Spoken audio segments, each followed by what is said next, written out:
ربنا وجعلنا مسلمين لك ومن ذريتنا ربنا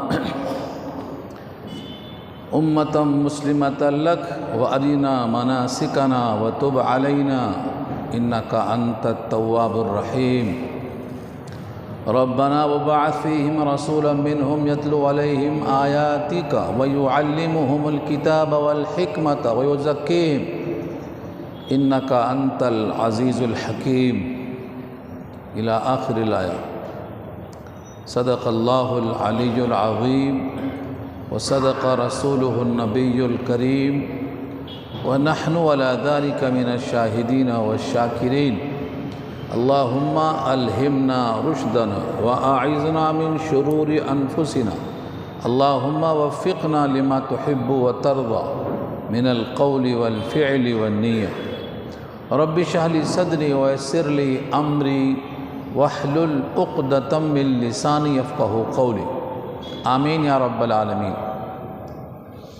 محترم حضرات، معزز سامعین، ملی بھائیوں، بزرگوں اور دوستوں، پہلا پارہ سورہ بقرہ آیت نمبر 128 اور 129، یہ دو آیتیں ابراہیم علیہ السلام کی دعاؤں کا آخری حصہ ہے.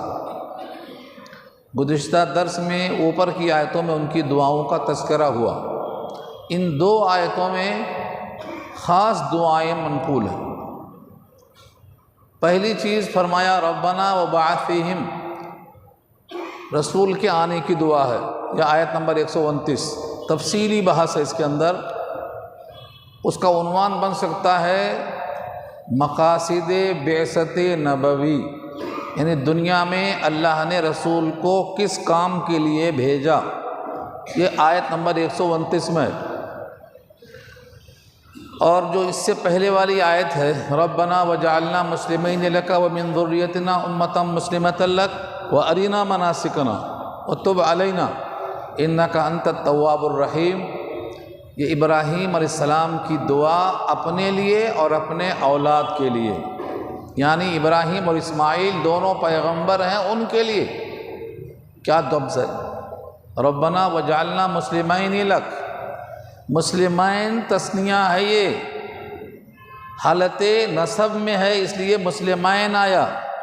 مسلمان رفع کی حالت میں، مسلمین آبجیکٹ بن کے آ رہا ہے ربنا کا، اس لیے مسلمین ہے.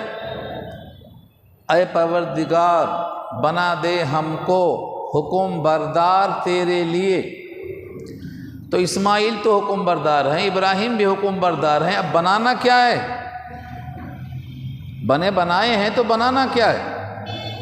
یہاں لکھا ہے مفسرین نے جیسے آپ نے ایمان اسلام پر باقی رکھا ہے، مرنے کے دن تک اسی پر باقی رکھنا، جس کو بولتے ہیں دوام، ثابت قدمی جس کو بولتے ہیں، کہیں بیچ میں بھٹکنے کی نوبت نہ آ جائے. یعنی ہمارے ایمان کی اہمیت کب ہوگی؟ جب مرتے وقت تک باقی رہے. یہاں ثواب اسی دعا میں کیا گیا. تو ربنا وجعلنا مسلمین لک، ہمارے پروردگار ہم کو دونوں کو، باپ اور بیٹے کو حکم بردار بنا دے اپنے لیے. ومن ذریتنا، اور ہماری اولاد میں سے بھی حکم بردار بنا دے. ہمارے پاس مسلمان اپنے اولاد کے واسطے دعا کرتے ہیں، فکر کرتے ہیں تو جسمانی اور مالی فکر کرتے ہیں. صحت مند ہو، بیمار نہ ہو، پیسہ آئے فقیر ہو، فقیر نہ ہو، خوشحالی رہے. کبھی یہ دعا نہیں کرتے کہ یہ حکم بردار رہے، جنت میں جانے کے لائق بنے. یہ دعا چھوٹ جا رہی ہے. اکثر ماں باپ بچے کی فکر کرتے ہیں تو اچھا گھر ہو، اچھی تعلیم ہو، اچھا وعدہ ہو، اچھا پیسہ ہو، اس کی روحانیت، اس کے ایمانیات، اس کا اللہ سے تعلق، اس کے لیے جنت دائمی گھر ہو، اس کی کوئی پرواہ نہیں ہو رہی. اکثریت یہاں غافل ہو رہی ہے. ابراہیم کی دعا کا یہ ثمرہ ہے کہ اپنی اولاد کی روحانیت کی فکر کی دعا کی ہے انہوں نے. یہ سنت ابراہیمی ہے. ومن ذریتنا امۃ مسلمۃ لک وارنا مناسکنا، یہ دوسرا لفظ ہے۔ مناسک جمع ہے منسک کی، نسک کہتے ہیں قربانی کو، اور منسک کے معنی قربانی کی جگہ۔ اس سے مراد پورے ارکان حج ہیں۔ جیسے رکوع بول کر نماز مراد ہوتی ہے، رقبہ بول کے گردن مراد ہوتی ہے، پورا غلام مراد ہوتا ہے، ایسے یہاں پر بھی اس کا ایک لفظ بول کر، مناسک بول کر پورے ارکان حج مراد ہیں۔ وَأَرِنَا مَنَاسِكَنَا، یہ کب ہوا؟ جب بیت اللہ کی تعمیر سے فارغ ہو گئے، اب اللہ سے دعا کرتے ہیں کہ اس بیت اللہ کے اطراف جو طواف ہے، قربانی کرنا ہے، ان جگہوں کو، ان ارکان کو، ان کیفیات کو ہمیں بتا دے۔ یہ دونوں کی دعا، چنانچہ اس پر بہت سی حدیثیں ہیں کہ جبریل امین اس دعا کے بعد تشریف لائے اور ابراہیم کو تمام جگہوں کو بتا دیا، یہاں یہ کرنا ہے، یہاں یہ کرنا ہے۔ ہمارے پاس ایک لفظ ہے اردو میں، جو حاجی وہاں جاتے ہیں تو کہتے ہیں کہ یہ جگہ کا نام ہے محبس، جہاں روک دیا گیا ہے۔ یعنی شیطان نے ابراہیم کو طاقت کے زور پہ روکنا چاہا۔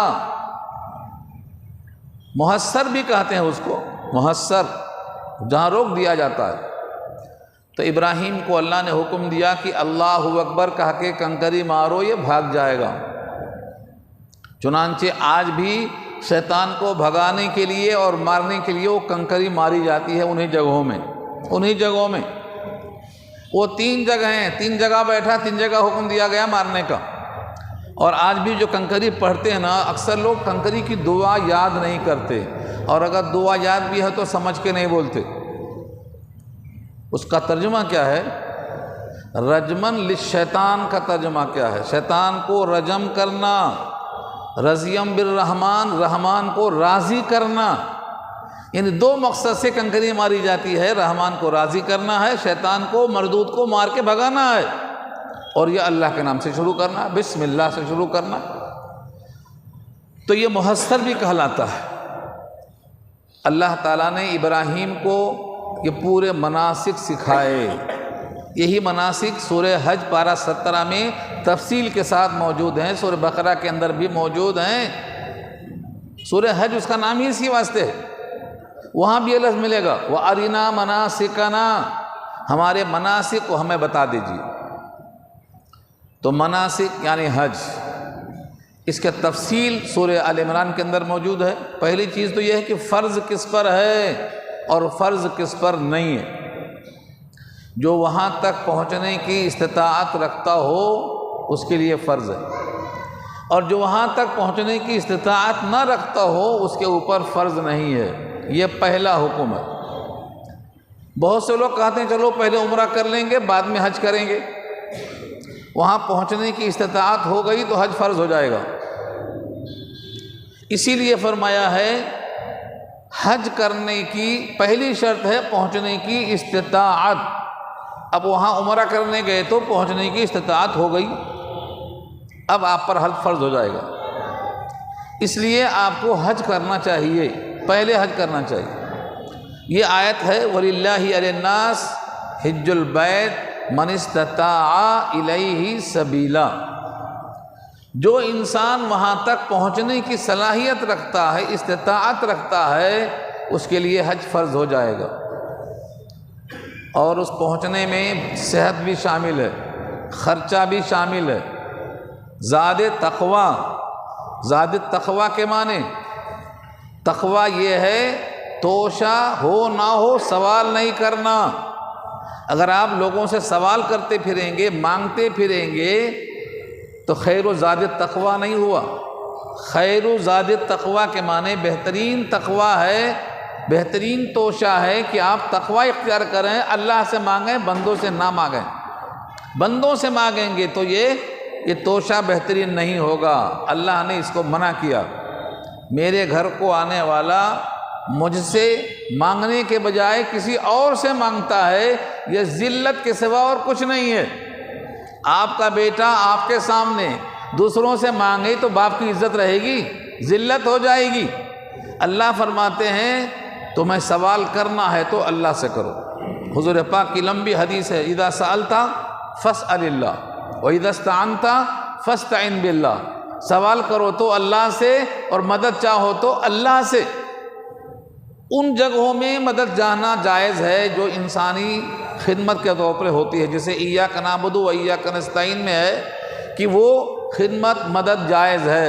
جیسے آپ ڈاکٹر سے کہتے ہیں دوا کر دو، مولوی صاحب سے کہتے ہیں ذرا پھونک مار دو، کسی انسان سے کہتے ہیں ذرا وہ یہ کام چھوٹا موٹا کر دو، تو ایسا جو مخلوق سے خدمت لینا ہے یہ جائز ہے۔ یہ تعاونوا علی البر میں آتا ہے، سورہ مائدہ میں یہ بھی ہے، تعاونوا علی البر میں آتا ہے، ولا تعاونوا علی الاثم، گناہوں پہ تعاون نہ کرو، نیکیوں میں تعاون کرو۔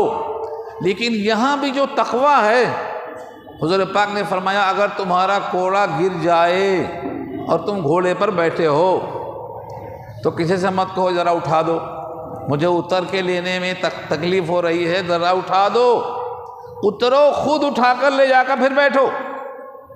وَإِن سَقَطَ صَوْتُكَ السُّؤَالُ ذِلٌّ، سوال کرنا ذلت ہے، اگرچہ تیرا کوڑا گر گیا ہے یہ بھی ذلت ہے کہ کسی سے کہو اٹھا کر دے دو، اترو، خود اٹھاؤ، جا کر بیٹھو۔ یعنی اپنا کام خود کرنا چاہیے، سوال سے بچنا چاہیے، یہ اعلیٰ درجہ ہے۔ لیکن اگر کوئی مجبوری پیش آ جاتی ہے تو باہمی تعاون والا کام بندوں سے لے سکتے ہیں، خدمت لے سکتے ہیں، جائز ہے، افضل نہیں ہے۔ جائز ہونا الگ چیز ہے، افضل ہونا الگ ہے۔ افضل یہ ہے کہ آپ سوال سے پرہیز کریں، اجتناب کریں، سوال صرف اللہ سے کریں۔ تو یہاں بتایا گیا ہے کہ جو حج تک پہنچنے کی طاقت رکھتا ہو وہ پہنچے۔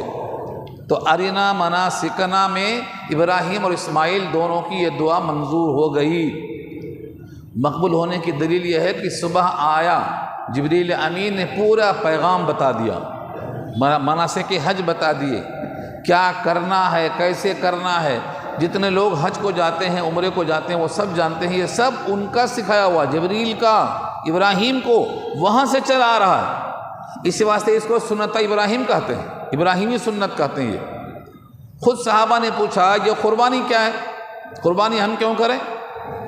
تو آپ نے کہا تمہارے باپ ابراہیم کی سنت ہے، سنتو اباکم ابراہیم، سنتو ابیکم ابراہیم، تمہارے باپ ابراہیم کی سنت ہے۔ صحابہ نے کہا ہمیں کیا ملے گا؟ فما لنا فیہا، ہمارے لیے اس میں کیا ہے؟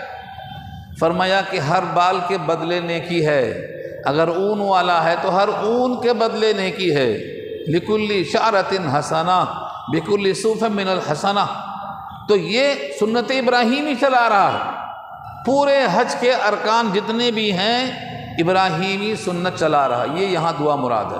وَأَرِنَا مَنَاسِكَنَا، تیسرا لفظ ہے وَتُبْ عَلَيْنَا، تُبْ عَلَيْنَا، تُبْ تابہ یتوبو جو توبہ ہے نا اسی سے تُب امر ہے، آرڈر کے شیپ میں ہے، حکم ہے۔ تُبْ عَلَيْنَا، تابہ یتوبو کے بعد کبھی علینا آئے گا، کبھی الینا آئے گا، الا اور علا، تھوڑا سا عربی برداشت کرو۔ تابہ یتوبو کے بعد الا آئے تو اللہ کی طرف توبہ کرنا، اور توبہ کے بعد علا آ جائے تو اللہ کا بندے پر متوجہ ہو کر دعا قبول کرنا، اتنا بڑا فرق ہے۔ تو ابراہیم اسماعیل کیا کہتے ہیں؟ وَتُبْ عَلَيْنَا، ہم پر آپ متوجہ ہو جائیے، یعنی ہماری پوری دعا قبول کر لیجئے، ہماری توبہ بھی قبول کر لیجئے۔ اور آگے کہا اِنَّكَ أَنْتَ التَّوَّابُ الرَّحِيمُ، بے شک آپ تواب بھی ہیں، رحیم بھی ہیں۔ تواب کے معنی بہت توبہ قبول کرنے والا۔ اگر تواب نام ہے بندے کا تو اس کے معنی بہت توبہ کرنے والا، اور اگر یہ اللہ کے صفات میں ہے تو معنی ہوگا بہت توبہ قبول کرنے والا۔ تو تواب دونوں کے واسطے استعمال ہوتا ہے، اللہ کے لیے بھی، بندے کے لیے بھی۔ اگر التواب الف لام کے ساتھ ہے تو وہ اللہ کی صفت ہے، اور تواب الف لام کے بغیر ہے تو بندے کی صفت ہے۔ جو بندہ اللہ سے بہت توبہ کرتا ہے اس کو تواب کہتے ہیں، تواب۔ اور جب بندے پر اللہ متوجہ ہوتے ہیں تو یہ صفت اللہ کی بنتی ہے، وہ اللہ بندے کی توبہ قبول کرتے ہیں، جیسے سورہ تحریم میں آیا ہے پارہ 28، توبوا الی اللہ توبۃ نصوحا، یہاں دیکھو الی آیا ہے، توبوا الی اللہ توبۃ نصوحا، توبہ کرو اللہ کی طرف سچی توبہ، تو یہاں الی آئے گا، اور جہاں جہاں الا آئے گا وہاں معنی ہوگا اللہ ہم پر متوجہ ہو، ہماری توبہ قبول کرو، تو تب علینا انک انت التواب الرحیم، آپ توبہ قبول کرنے والے ہیں، رحم کرنے والے ہیں، اس لیے ہماری توبہ قبول کیجئے، ہم کو مناسک حج سکھا دیجئے، ہم کو ہماری اولاد کو حکم بردار بنا دیجئے، یعنی حکم بردار تو اب ہیں، آگے اس پر ثابت قدم رکھیے، یعنی کبھی بھٹکنے کی نوبت نہ آئے، بالکل ایسا جیسے آپ کو سکھایا گیا سورہ آل عمران میں، ربنا لا تزغ قلوبنا، اے ہمارے پروردگار ہمارے دلوں کو ٹیڑھا مت کر، جیسے اب ایمان پر ہیں ایسے ہی ایمان پر باقی رکھو، مرنے کے دن تک باقی رکھو۔ یہ کیوں دعا کی جاتی ہے؟ اس کو بولتے ہیں استقلال، ثابت قدمی، مستقل مزاجی، یعنی اس کی تمنا آرزو اتنی ہو کہ ایمان خاتمہ تک باقی رہے، جیسے امیر نے کہا تھا، میر بنائی نے، کچھ رہے یا نہ رہے پر یہ تمنا ہے امیر آخری وقت سلامت میرا ایمان رہے، یہ امیر کی خواہش ہے، یہی اس دعا میں کہا گیا ہے، ربنا لا تزغ قلوبنا بعد اذ ہدیتنا، یہ ہم کو سکھایا گیا ہے، اور اس آیت میں ابراہیم کی دعا کا حصہ ہے کہ ہم کو اسلام پر باقی رکھیے۔ یہ پوری دعائیں جو اوپر سے آ رہی ہیں ابراہیم کی، سب مقبول ہیں، سب منظور ہیں، اس کے ثبوت میں قرآن کریم کی بہت ساری آیتیں ہیں کہ سب قبول ہو گئیں، اور سب سے زیادہ واضح نشانی ہے جو آیت نمبر 129 میں اب آ رہی ہے، ابراہیم کی جامع دعا، تمام دعاؤں میں سب سے جامع دعا یہ ہے، ربنا وبعث فیہم رسولا منہم یتلو علیہم آیاتک ویعلمہم الکتاب والحکمت ویزکیہم انک انت العزیز الحکیم، یہ آیت نمبر 129 ہے۔ اس آیت میں حضور اکرم صلی اللہ علیہ وسلم کے دنیا میں آنے کا مقصد بیان کر دیا ہے ابراہیم علیہ السلام نے، جس کو ہم اردو میں کہیں گے مقاصد بعثت نبوی۔ اس آیت کے بارے میں حضور پاک فرماتے ہیں، میں ابراہیم کی دعا ہوں، یعنی ثمرہ، میں ابراہیم کی دعا کا ثمرہ ہوں، اور عیسیٰ کی خوشخبری ہوں، اور میرے ماں کا خواب ہوں، تین چیزیں اسی آیت میں ہیں۔ ابراہیم کی خوشخبری اس آیت میں جو انہوں نے کہا ہے کہ ایسا رسول بھیجو جو انہی میں سے ہو، تلاوت کرے، تعلیم کتاب کرے، تزکیہ کرے، حکمت کی بات کرے، یہ ابراہیم کی دعا تھی۔ اللہ تعالیٰ نے بالکل انہی صفات کے ساتھ نبی کو بھیجا، کوئی صفت کم نہیں کی، اور بھیجنے کا ذکر سورہ آل عمران 164 نمبر کی آیت میں ہے، 164 میں، لقد من اللہ علی المؤمنین اذ بعث فیہم رسولا، یہ آیت ہے، لقد من اللہ، مننا یا منو کے معنی آتے ہیں احسان جتانا، اللہ نے احسان کیا اس امت پر کہ ویسا ہی رسول بھیجا جیسا ابراہیم نے دعا کیا تھا، جیسا صفات یہاں آئی ہیں۔ تو رسول اکرم صلی اللہ علیہ وسلم کو اللہ نے کیسا بھیجا؟ جیسا ابراہیم چاہتے تھے، اور زندگی میں آپ نے وہی کام کیا۔ اس کا ذکر سورہ جمعہ پارہ 28 میں ہے، دوسری آیت میں، هو الذی بعث فی الامیین رسولا منہم یتلو علیہم آیاتہ، یہ آیت پوری ہے۔ تو ابراہیم کی دعا اس رکوع میں ہے 129 میں، اور اس کے مطابق بھیجا آل عمران میں، اس کے مطابق آپ نے کیا سورہ جمعہ میں، تینوں جگہ موجود ہے، وہی الفاظ ہیں، ترتیب تھوڑا آگے پیچھے ہے لیکن لفظ ایک بھی نہ چھوٹا ہے نہ اضافہ ہے۔ اور مبشرم برسول یاتی من بعدہ من بعدی اسمہ احمد، یہ سورہ صف کی آیت ہے۔ حضرت عیسیٰ نے بشارت دی ہے میرے بعد ایک رسول آنے والا ہے جس کا نام احمد ہوگا۔ عیسیٰ کی خوشخبری ہے یہ، فرمایا یہ عیسیٰ کی جو بشارت ہے اس کا مصداق میں ہوں۔ یہ آیت سورہ صف کی ہے۔ اور تیسری بات، میں اپنی ماں آمنہ کا خواب ہوں، آمنہ بنت وہب کا خواب ہوں۔ بی بی آمنہ نے خواب دیکھا تھا حضور کی پیدائش کے بالکل پہلے کہ میرے گود میں ایک چاند ایسا گرا ہے جس کی روشنی میں ملک شام کے محلات نظر آتے ہیں۔ تو آپ نے فرمایا میں اپنی ماں کے خواب کا مظہر ہوں، عیسیٰ کی خوشخبری ہوں اور ابراہیم کی دعا ہوں۔ علامہ حالی نے ان تینوں کو ایک نظم میں قلم بند کر دیا ہے۔ ہوئے پہلوئے آمنہ سے ہویدا، دعائے خلیل اور نوید مسیحا، ان تینوں کو جمع کیا ہے علامہ حالی نے، ایک شعر کے اندر جمع کیا۔ اب آپ دیکھیے کہ ابراہیم نے کیسی دعا کی ہے اور کن صفات سے اللہ نے بھیجا ہے، اور اس کے مطابق زندگی کے 23 سال حضور نے، نبوت کا زمانہ 23 سال کا ہے نا، ایک دن بھی اس کام میں کوتاہی نہیں کی ہے اپنے، ایک دن بھی۔ پورے 23 سال آپ کی زندگی کا زمانہ نبوت کا 23 سال ہے، آپ نے ان تینوں کام کو کتنی محنت سے کیا۔ یہ کیسے معلوم ہوگا؟ سیرت النبی پڑھنے سے۔ جب تک نبی کی سیرت نہیں پڑھیں گے یہ معلوم نہیں ہوگا کہ محنت کسی ہوئی۔ تو یہ تین کام ہیں۔ اب لفظوں پہ آ جائیے آپ۔ ربنا، اے ہمارے پروردگار، وبعث، بھیجیے، فیہم، اس میں یعنی میری نسل میں جن کا ذکر آ رہا اوپر سے، رسولا منہم، ایک رسول انہی میں سے۔ یہ انہی میں سے کیوں لکھا ہے شارحین نے؟ جب رسول انہی کے قوم سے ہوگا تو اپنے قوم سے اس کو ہمدردی زیادہ ہوگی، اور قوم اس کے وجود سے، پیدائش سے لے کے جوانی تک سے واقف ہوگی، دھوکہ نہیں کھائے گی، شبہہ نہیں کرے گی، مشکوک نہیں سمجھے گی۔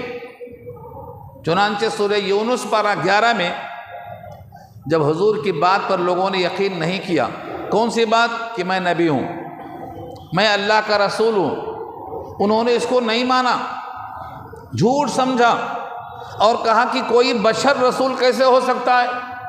تم ہماری طرح بشر ہو، تم رسول اور نبی کیسے ہو سکتے ہو؟ ان کو ہر بات میں یقین تھا کہ آپ سچے ہیں، صادق الامین ہیں، لیکن یہاں انہوں نے سچا نہیں سمجھا۔ تو رسول نے کیا دلیل پیش کی تھی؟ تمہارے درمیان میں زندگی کا بڑا حصہ گزار چکا ہوں، کبھی تم نے مجھے جھوٹا پایا؟ پوری قوم نے کہا نہیں، جھوٹا نہیں پایا۔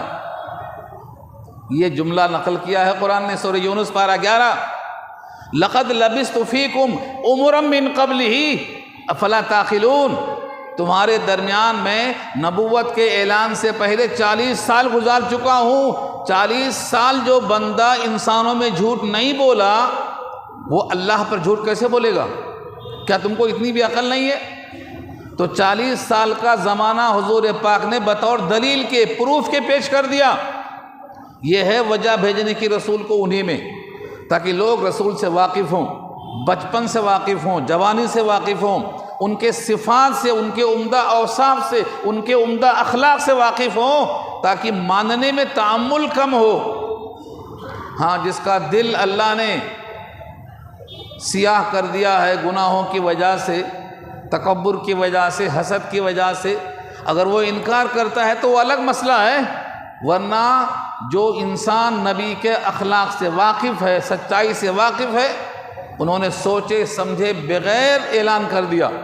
جیسے معراج کے موقع پر صدیق اکبر نے کہا اگر میرے اس ساتھی نے ایسا کہا ہے تو بالکل سچ کہا ہے، عقل میں آئے تب بھی اور عقل میں نہ آئے تب بھی۔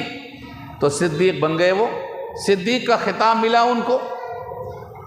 یہ جو خبر دی گئی، صدیق کا جو ہے لقب دیا گیا، اسی وجہ سے دیا گیا کہ ان کو یقین تھا کہ رسول صادق الامین ہیں، سچے ہیں، ان کی طرف سے کوئی بات آئے گی تو وہ جھوٹ ہو ہی نہیں سکتی، وہ غلط ہو ہی نہیں سکتی۔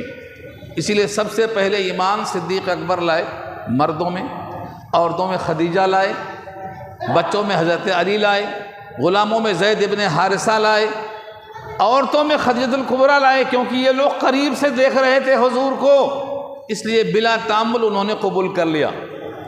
تو قرآن کریم میں جہاں جہاں آیا ہے نبی کے لیے کذاب کا لفظ، جیسے سورہ صاد پارہ 23 میں آیا ہے ساحر کذاب، یہ لفظ موسیٰ کے واسطے بھی آیا ہے ساحر کذاب، اور یہ لفظ حضور پاک کے واسطے آیا ہے ساحر کذاب۔ حضرت شیخ لکھتے ہیں مولانا اشرف علی تھانوی بیان القرآن میں کہ دعوائے نبوت میں ساحر اور کذاب کہا ہے، نجی زندگی میں تو صادق الامین کہا ہے، زندگی میں صادق الامین کہا ہے، اور دعوائے نبوت میں ان لوگوں نے ساحر کذاب کہا ہے، جھوٹا اور جادوگر کہا۔ جھوٹا کیوں کہا؟ ان کا خیال تھا نبی رسول کوئی انسان نہیں بن سکتا، ہم جیسا انسان جو کھاتا بھی ہو، پیتا بھی ہو، بازار بھی جاتا ہو، شادیاں بھی کرتا ہو، یہ رسول نبی نہیں ہو سکتا، یہ ان کا عقیدہ تھا۔ ابعث اللہ بشر الرسول، یہ ان کا سوال قرآن میں موجود ہے، کیا اللہ نے بحیثیت رسول کے ایک بشر کو بھیجا؟ یہ کیسے ہو سکتا ہے؟ یہ ماننے کو تیار نہیں تھے۔ تو دعوائے نبوت میں کذاب کہا اور ساحر کہا، لیکن نجی زندگی میں صادق الامین کہا، اور حضور نے اسی کو دلیل بنا کے پیش کیا۔ جو 40 سال جھوٹ نہیں بولا وہ ایک جھوٹ کیسے بولنے لگا؟ لہذا تم کو میری بات پہ شک نہیں کرنا ہے، لقد لبثت فیکم عمرا من قبلہ۔ تو ابراہیم کی دعا میں جو لفظ آیا ہے رسولا منہم، ایک رسول بھیجو انہی کی نسل میں سے، اس کا فائدہ یہ ہے کہ لوگوں کو شک کرنے کا موقع نہیں رہے گا، کیونکہ وہ بچپن سے کردار دیکھ چکے ہیں۔ تو دعا کا یہ حصہ ہے، ربنا وبعث فیہم رسولا منہم یتلو علیہم آیاتک، آیاتہ سورہ آل عمران میں آیا، آیاتہ سورہ جمعہ میں آیا، یہاں آیاتک کیوں آیا؟ کیونکہ یہ ہیں ابراہیم اللہ سے مخاطب ہو کر دعا کر رہے ہیں، اے اللہ ایسا رسول بھیج دے ان میں جو انہی میں سے ہو اور تیری آیتیں لوگوں کو پڑھ کے سنائے۔ تو تیری یوں کیوں کہا؟ کیونکہ بطور دعا کے یہاں ذکر ہو رہا ہے، ابراہیم اللہ سے مخاطب ہیں، آیاتک تیری آیتیں، تیری آیتیں بھی قرآن ہے، اس کی آیتیں بھی قرآن ہے، دونوں کا مصداق ایک ہی ہے، لیکن یہاں بطور دعا کے ہے تو آیاتک کہہ رہے ہیں، آپ کی آیتیں، قرآن کریم کی آیتیں وہ پڑھ کے سنائے، یہ پہلا کام ہے۔ یتلو علیہم آیاتک ویعلمہم الکتاب، اور کتاب کی ان کو تعلیم دے۔ دیکھو دو چیز الگ الگ ہو گئی، تلاوت کتاب ایک الگ کام ہے اور تعلیم کتاب دوسرا کام ہے۔ ہم نے کیا کیا ہے؟ دونوں کو ایک سمجھ لیا ہے، اور دونوں کو ایک سمجھنے کا نقصان کیا ہے ہم کو اس کا اندازہ بھی نہیں ہے۔ تلاوت کتاب سے مراد قرآن کے الفاظ مراد ہیں، اور تعلیم کتاب سے اس کے مضمون مراد ہیں۔ آج امت نے تعلیم کتاب میں سے ایک لیا دوسرا چھوڑ دیا، اور دوسرا لیا تو پہلا چھوڑ دیا۔ تعلیم کتاب میں مضمون مراد ہے اور تلاوت کتاب میں الفاظ مراد ہیں، چنانچہ نبی کے ذمہ دونوں کام ہیں۔ ایک ایک لفظ کا صحیح تلفظ، کون سا لفظ کیسے پڑھا جائے، اس میں غنہ ہے، مد ہے، حروف کے اندر جو صفات لازمہ ہیں، کہیں قلقلہ ہے تو تقلقل کی آواز آنا، کہیں ترخیص ہے، کہیں پر الفاظ کے اندر ایسی صفت ہے کہ وہ لوٹتا ہے، ترجیح ہے۔ جب تک الفاظ نہیں سیکھیں گے یہ پڑھنا نہیں آئے گا۔ چنانچہ صحابہ میں جو قرہ تھے، 70 قرہ مشہور تھے نبی کے ساتھ، اور وہی 70 قتل کیے گئے۔ یاد ہے آپ کو بیر معونہ کے موقع پر 70 صحابہ کو دھوکہ دے کر قتل کیا گیا۔ یہ واقعہ بڑا دلدوز ہے۔ خلاصہ اس کا یہ ہے، تفصیل میں جانے کا وقت نہیں ہے۔ کچھ لوگ آئے حضور کے پاس اور کہا ہماری قوم ایمان لا چکی ہے، ان کو قرآن سکھانے والے قاری اور معلم کی ضرورت ہے۔ آپ نے اپنے شاگردوں کو بھیج دیا جن کو خود حضور نے سکھایا تھا، جو حضور کے براہ راست شاگرد تھے، کیونکہ جیسے الرحمن معلم ہے قرآن کا، حضور نے کہا میں بھی معلم ہوں، انما بعثت معلما، میں معلم بنا کر بھیجا گیا ہوں۔ اللہ نے بھی سکھلایا، الرحمن علم القرآن، تو رحمان بھی معلم ہے قرآن کا، اور رسول پاک بھی معلم ہیں، لیکن صرف قرآن کے نہیں، آگے اور بھی آ رہا ہے، معلم آپ بھی ہیں۔ تو 70 قراء کو آپ نے بھیج دیا۔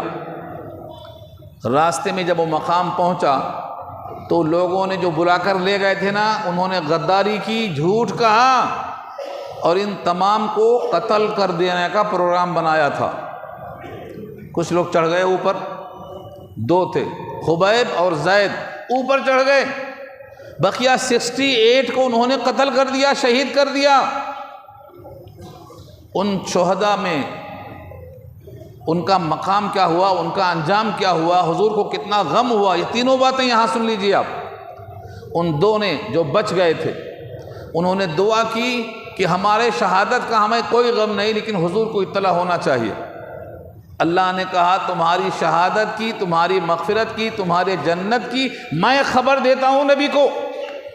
وہ آیتیں پڑھ لیجئے، بما غفر لی ربی وجعلنی من المکرمین، یہ خبر اللہ نے دی نبی کو۔ 68 تو شہید ہو کر جنت میں پہنچ گئے، جو 2 بچے تھے خبیب اور زید، ان دونوں کو مکے والوں نے خرید لیا منہ مانگا دم دے کر، کیونکہ ان لوگوں نے انتقام کا پلان بنایا تھا، جو بدر میں مارے گئے تھے، احد میں مارے گئے تھے، ان تمام کی تفصیل ہے۔ تو خبیب کو قتل کیا گیا، زید کو قتل کیا گیا، دونوں کو الگ الگ قتل کیا گیا پلان بنا کے۔ آپ کم سے کم صحابہ کی تاریخ میں خبیب اور زید کو ضرور پڑھو، ایمان تازہ ہو جائے گا آپ کا کہ خبیب کو کیسے قتل کیا۔ یہ 70 قراء کون تھے؟ نبی کے شاگرد تھے۔ مجھے ادھر نہیں جانا ہے، مجھے بتانا یہ ہے کہ نبی نے کچھ لفظوں کو تیار کر کے صحابہ کو قراء بنایا، وہ 70 قراء شہید کیے گئے۔ تو حضور نے لفظوں کو سکھایا، وہ خود معلم تھے۔ اور جب پوچھا گیا ہم کیا کریں، تو حضور پاک نے ہر صحابی سے یہی کہا، اور میں بھی آپ سے کہہ رہا ہوں، جو مجھے کرتا ہوا دیکھتے ہو تم بھی کرو، یہ حضور نے کہا تھا۔ چنانچہ ہر صحابی نے وہی کیا جو حضور نے کیا تھا، صحابہ نے کرتے ہوئے دیکھا تھا۔ آج ہم صاحب ایمان ہیں ان کی محنت کی وجہ سے، لیکن اگر ہماری طرح وہ بھی دنیا میں پھنس جاتے اور قرآن کو لوگوں تک نہیں پہنچاتے تو آج ایمان کیسے پہنچتا ہے یہاں تک؟ تو پہلا کام نبی کا تلاوتی کتاب ہے۔ آپ کو حیرت ہوگی کہ ان کو مادری زبان عربی تھی، عربی زبان مادری تھی، تو ان کے سامنے قرآن پیش کر دینا کافی تھا کہ پڑھ لو۔ ان کو جن کی عربی زبان مادری تھی ان کو بھی حضور نے قرآن سکھایا، کیونکہ قرآن کے لفظوں میں 7 قرأتیں تھیں، 7۔ قرآن کریم جب نازل ہوا ہے تو 7 لہجے میں پڑھا جاتا تھا، جیسے اردو میں جو ہو، حیدرآباد کی اردو الگ ہے، لکھنؤ کی اردو الگ ہے، دکن کی اردو الگ ہے، اس کو لہجہ کہتے ہیں۔ تو لغت بنی قریش میں قرآن نازل ہوا ہے، لیکن لغت تمیم الگ تھی، الگ پڑھتے تھے وہ لوگ۔ جیسے والضحیٰ، آپ والضحیٰ پڑھتے ہیں، وہ والضحیٰ پڑھتے ہیں، آپ وہ لیلی پڑھتے ہیں، تو وہ تھوڑا سا فرق کرتے ہیں۔ اذا جاء کو اذا گاء پڑھتے ہیں مصری حضرات۔ تو یہ تلفظ میں جو فرق تھا، اس میں لوگوں کو جھگڑا ہوتا تھا۔ جھگڑا کیسے ہوتا تھا؟ ایک صحابی پڑھ رہے تھے واللیل اذا یغشی، واللیل اذا یغشی، دوسرے صحابی پڑھے ہوئے تھے واللیل اذا یغشا۔ ان کو غصہ آ گیا، انہوں نے چادر ڈال کے گلے میں رسی کی طرح بل پکڑا، حضور کے پاس لے کر پکڑ کے آئے، کہا یہ ایسا پڑھتا ہے؟ حضور نے کہا تم پڑھ کے بتاؤ، انہوں نے ویسا پڑھا، دونوں میں فرق ہوا۔ حضور نے کہا ہاکذا انزلت، ہاکذا انزلت، ایسا بھی نازل ہوئی ہے، ایسا بھی نازل ہوئی ہے۔ تو آپ کو معلوم ہونا چاہیے قرآن کریم 7 لغتوں پر نازل ہوا ہے۔ اور ابھی آپ نے سنا ہوگا اشراقہ قاری، ایک کتاب، ایک کلام پاک آتی ہے، اس کا نام ہے قراءت اشراقہ حامل قرآن، قراءت اشراقہ حامل قرآن۔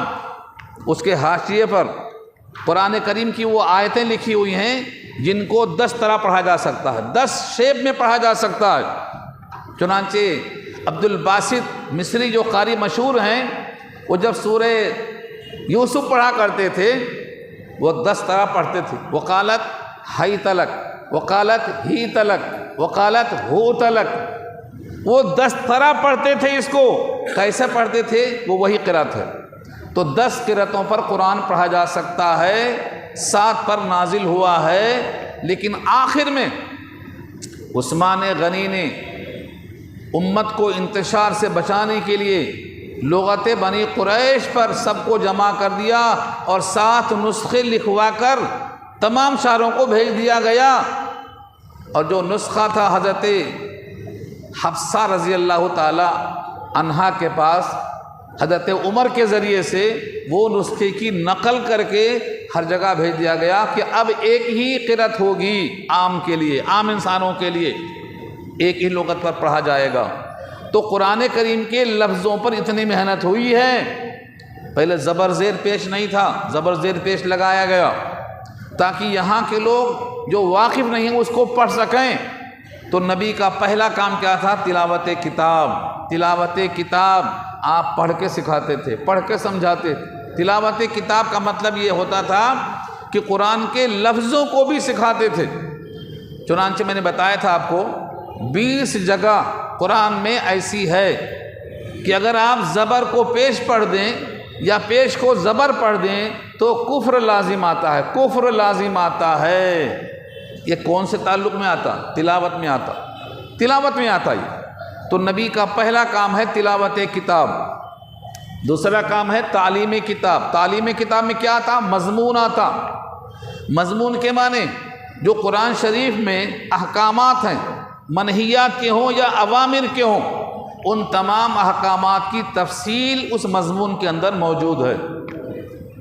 اب ہمارے پاس مضمون کو حاصل کرنے کے لیے کون سی شکل ہے؟ قرآن کی تفسیر کیسے ہوئی؟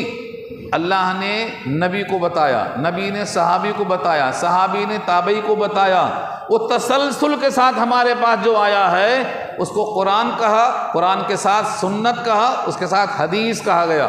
وہ بھی محفوظ ہیں اور ان کا بھی تحفظ قیامت تک ضروری ہے۔ مضامین کی حفاظت کے واسطے ان کا ہونا ضروری ہے، ورنہ اگر حدیث نہ ہو، سنت نہ ہو تو قرآن کی آیتوں کا صحیح مطلب متعین کرنا مشکل ہے۔ اب سوچ کے دیکھو، قرآن بھی موجود ہے، حدیث بھی موجود ہے، صحابی کے عمل بھی موجود ہے، پھر بھی جب غور و فکر کیا گیا تو 4 امام بن گئے۔ چاروں امام نے گھر سے کوئی بات نہیں کہی ہے، کسی امام نے اپنے گھر سے اپنی خواہش کے مطابق کوئی بات نہیں کہی ہے، چاروں نے قرآن سے لیا ہے، ہر مسئلے کو قرآن سے لیا ہے۔ پھر بھی 4 کا اختلاف ہو گیا۔ کیوں 4 کا اختلاف ہوا؟ اکثر لوگ نہیں جانتے اس کو۔ یہ بہت بڑا مسئلہ ہے۔ اگر آپ سے بھی کہا جائے کہ آپ یہ آیت ہے یہ حدیث ہے، مسئلہ بتا دو، تو آپ کوشش کر کے تھک جائیں گے۔ جو مسئلہ نکلے گا وہ ان 4 میں سے ایک بھی نکلے گا، 5واں نہیں بن سکتا۔ 4 میں سے ایک بنے گا، 5واں نہیں بن سکتا۔ اور اس کے لیے بھی بہت ضروری ہے کہ آپ وصول کو یاد کریں۔ میں موٹا موٹا وصول بول دیتا ہوں، ٹائم ہے نا، موٹا موٹا وصول بتا دیتا ہوں۔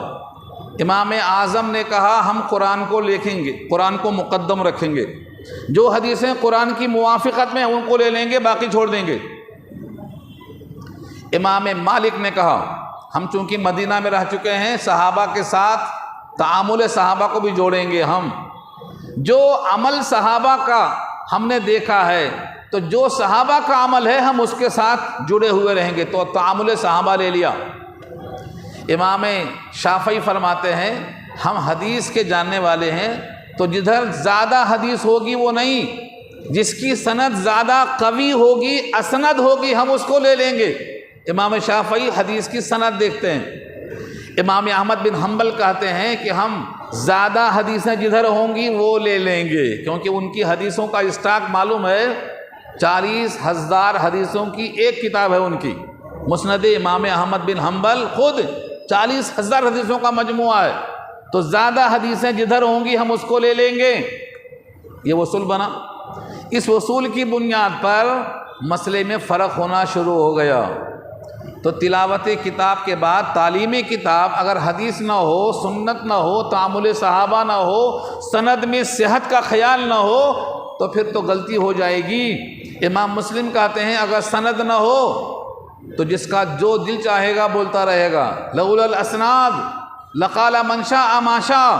سند نہ ہوتی حدیثوں کی تو ہر آدمی جو چاہتا کہہ لیتا، سند سے پکڑا جاتا یہ حدیث موضوع ہے، یہ حدیث مدلس ہے، اس حدیث کے اندر انحراف ہے، یہ حدیث منقطع ہے، یہ حدیث منکر ہے، یہ قرآن کے خلاف ہونے کی بنا پر ناقابل اعتبار ہے، یہ محدثین لیٹ کے آتے ہیں۔ تو اتنا ہونے کے باوجود بھی پوری دنیا کے انسان ان چاروں پر متفق ہو گئے ہیں۔ آپ جو سمجھیں گے، سوچیں گے، آپ کا قول ان چاروں میں سے ایک نکلے گا۔ البتہ عقائد کے لحاظ سے دو پہ متفق ہوئے ہیں، ابو الحسن اشعری جس کو اشاعرہ کہتے ہیں، ابو المنصور ماتوریدی جس کو ماتوریدی کہتے ہیں۔ احناف ماتوریدی کو مانتے ہیں اور شواف اشاعرہ کو مانتے ہیں، لیکن دونوں میں کوئی بہت بڑا فرق نہیں ہے۔ یہاں تک ہم آپ کو چھوڑ کے اس گفتگو کو انشاءاللہ آئندہ ہفتہ پورا کریں گے، کیونکہ ابھی یہ آیت مکمل نہیں ہوئی ہے۔ یہ آیت کا مضمون بہت اہم ہے، انشاءاللہ اس کو ہم پورا کریں گے۔ وقت ہو چکا ہے، صفحیں درست کر لیں، سنت